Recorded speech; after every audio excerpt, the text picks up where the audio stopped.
Kerala school teachers association പൊതുവിദ്യാലയ പ്രവേശന campaign പ്രവർത്തനങ്ങൾക്ക് തുടക്കമായി.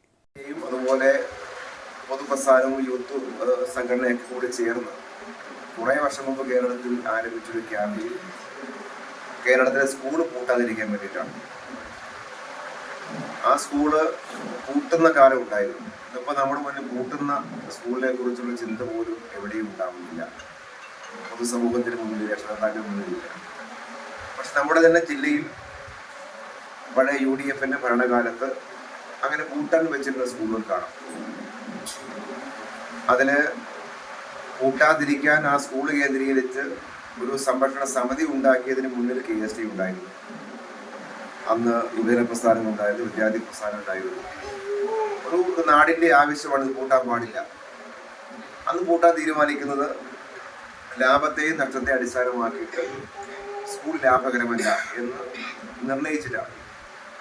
ആ സ്കൂളിന് വേണ്ടി ചിലവാക്കുന്ന പൈസ ഇത്രയാണ്, അവിടുത്തെ റിട്ടേൺ കാര്യമായിട്ടില്ല, അതുകൊണ്ട് നഷ്ടമാണ് എന്നൊരു എക്കണോമിക്സ് പറഞ്ഞിട്ടാണ് അന്നത്തെ ഗവൺമെന്റ് പൂട്ടാൻ തീരുമാനിച്ച് ലിസ്റ്റ് ഉണ്ടാക്കിയത്. കുറെ പൂട്ടുകയും ചെയ്തു, കുറച്ചെണ്ണം. നമ്മുടെ ജില്ലയിൽ പൂട്ടാൻ നിശ്ചയിച്ച ലിസ്റ്റിൽപ്പെട്ട ഒന്നാണ് ഗവൺമെന്റ് സ്കൂളുകൾ. ഇപ്പൊ 2 സ്കൂളും ഇന്നലെ നമ്മൾ റിസൾട്ടിന്റെ ഭാഗമായി പോകുമ്പോൾ 2 സ്കൂളും മുഴുവൻ പേരും വിജയിച്ച സ്കൂളാണ്.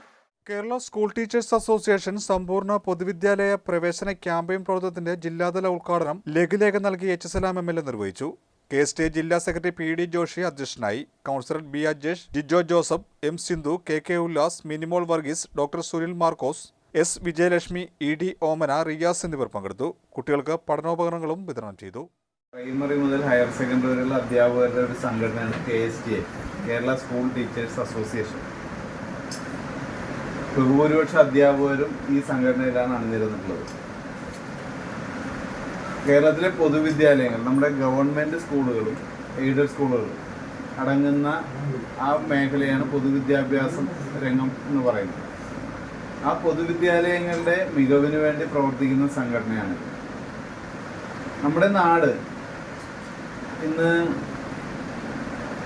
ജീവിത നിലവാരത്തിലും വിവിധ മേഖലകളിലും പരിശോധിച്ചു കഴിഞ്ഞാൽ ലോകത്തിലെ വികസിത രാജ്യങ്ങളുടെ നിലയിലേക്ക് വളർന്നുകൊണ്ടിരിക്കുക. പല കാര്യങ്ങളിലും പല വികസിത രാജ്യങ്ങളുടെ ഒപ്പം എത്തുന്നതിന് നമുക്ക് കഴിഞ്ഞിട്ടുണ്ട് ഈ കേരളത്തിൽ.